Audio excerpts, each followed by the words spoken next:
आप सबको मेरा नमस्कार। आपके अपने YouTube चैनल में आपका हार्दिक स्वागत है। आज की वीडियो का अपना विषय है सर्वनाम के भेद। देखिए, पिछली वीडियो में सर्वनाम की परिभाषा और सर्वनाम शब्दों की पहचान किस तरह की जा सकती है, इसके बारे में मैंने आपको विस्तार से बताया था। तो आज देखेंगे सर्वनाम के भेदों के नाम और भेदों की परिभाषा। सबसे पहले अपन देखेंगे सर्वनाम के कितने भेद होते हैं। तो सर्वनाम के 6 भेद होते हैं। कौन कौन से? अनिश्चयवाचक, निश्चयवाचक, पुरुषवाचक, संबंधवाचक, निजवाचक और प्रश्नवाचक। अब कई बार क्या होता है कि भेदों के नाम बड़े सरल हैं, आसान है, छोटी कक्षाओं से हम पढ़ते आ रहे हैं, लेकिन फिर भी भूल हो जाती है। तो इस भूल को दूर करने के लिए एक छोटा सा सूत्र याद कर लेते हैं। मैंने एक छोटा सा सूत्र बनाया है। एक नाम है अनाप शनाप। नाम क्या है? अनाप शनाप।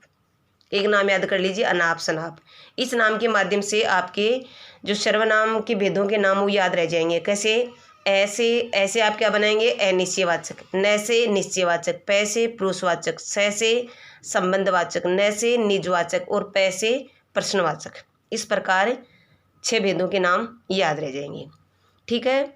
इसके बाद आप देखिए आगे की सर्वनाम भेद जो हैं उनकी परिभाषा। अनिश्चयवाचक सर्वनाम में आप अनिश्चयवाचक सर्वनाम में देखिए, किसी अनिश्चित व्यक्ति, वस्तु, घटना या व्यापार के लिए प्रयुक्त होने वाले सर्वनाम ऐसे अनिश्चयवाचक सर्वनाम कहलाते हैं।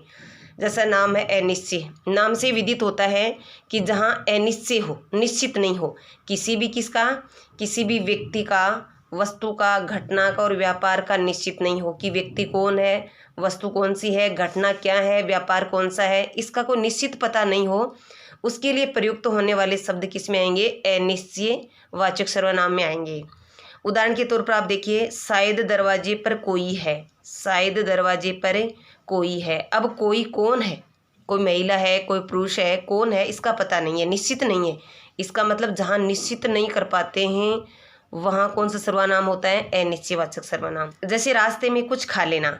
अब कुछ में आप क्या लोगे? मिठाई लोगे या फल लोगे, तो इसका निश्चित नहीं है। कुछ में निश्चित नहीं है कि आपको रास्ते में क्या खा लेने के लिए कहा जा रहा है, तो निश्चित नहीं, इसका मतलब अनिश्चयवाचक सर्वनाम है। हम किसी को कुछ नहीं कह सकते।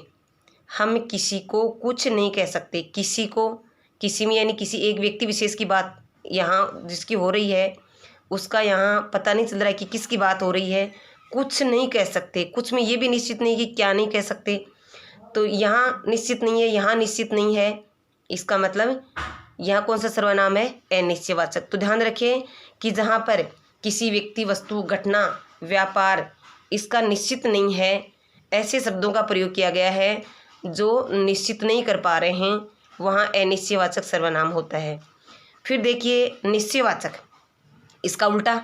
इसमें ज़्यादा ध्यान रखने देने की बात ही नहीं है, बस फटाफट ऐसे समझ में आता है। नाम से निश्चयवाचक, ऊपर हमने पढ़ा जिसका निश्चित नहीं है, तो इसमें देखिए जिसका निश्चित होता है, किसी निश्चित व्यक्ति, वस्तु, घटना, कर्म के लिए प्रयुक्त होने वाले, यानी कोई निश्चित व्यक्ति है, कोई निश्चित वस्तु है, कोई निश्चित घटना घटित हुई है या फिर निश्चित कोई कार्य है, उसके लिए प्रयुक्त होने वाले शब्द निश्चयवाचक सर्वनाम में आते हैं। उदाहरण के तौर पर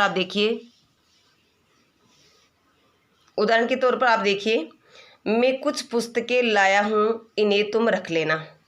यहाँ क्या बताया? मैं कुछ पुस्तकें लाया हूँ, इन्हें तुम रख लेना। अब ये इन्हें शब्द किन के लिए आया? पुस्तकों के लिए आया है।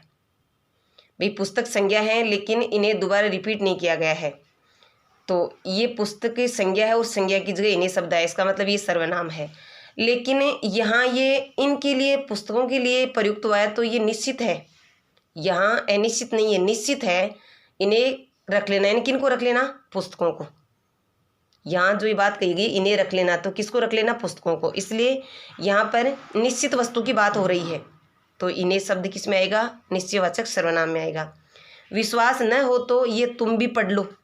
विश्वास न हो तो ये तुम भी पढ़ लो। अब यहाँ ये है, ये चीज़ जो वाक्य है उस वाक्य के लिए, एक निश्चित वाक्य के लिए कहा है कि तुम्हें विश्वास नहीं है तो ये वाक्य आप भी पढ़ लो। ठीक है, तो यहाँ निश्चित का बोध हो रहा है, निश्चित कार्य का बोध हो रहा है। अगला देखिए, इस पुस्तक को देखो, ये कितनी उपयोगी है। ये है शब्द किसके लिए आया? पुस्तक के लिए आया है। तो यहाँ निश्चित है कि यह यहाँ किसके लिए आया है? पुस्तक के लिए आया है। तो जैसे ही किसी निश्चित व्यक्ति वस्तु घटना कर्म के लिए प्रयुक्त होता है वहाँ निश्चयवाचक सर्वनाम होता है। धन्यवाद, फिर मिलेंगे अगले वीडियो में।